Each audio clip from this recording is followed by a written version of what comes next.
Hello everyone, I am Dr. Monsur Islam from IMDEA Material Institute in Madrid. Currently I am working on an MSCA project called 3D-CARBON. In our previous video, we explored what pyrolytic carbon is and why it is such an versatile and valuable material. In this video today, we are going to see how we can shape this material using 3D printing. So stay tuned.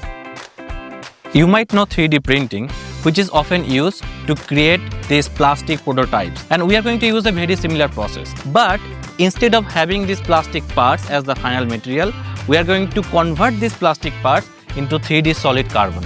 But how? It begins with a light-sensitive liquid resin, which is rich in carbon-containing molecules. When we shine light on this liquid resin, the resin solidifies. This solidified resin can be converted into carbon through heat treatment. To print these resin structures, we are using a very simple and affordable process called digital light processing or DLP printing. So DLP technique uses very tiny projector that flashes image layer by layer to solidify the resin. In this process, we first digitally design the structure, and later DLP printing fabricates this design into 3D solid resin structures, such as this.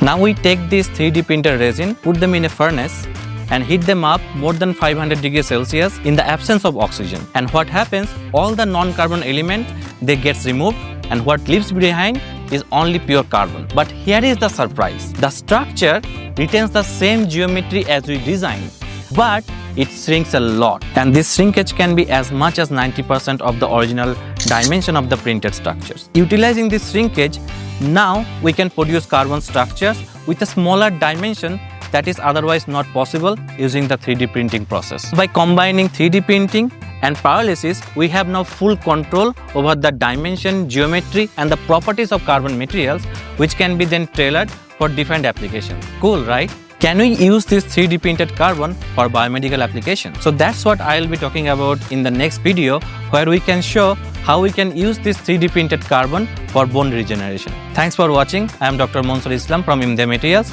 Stay curious.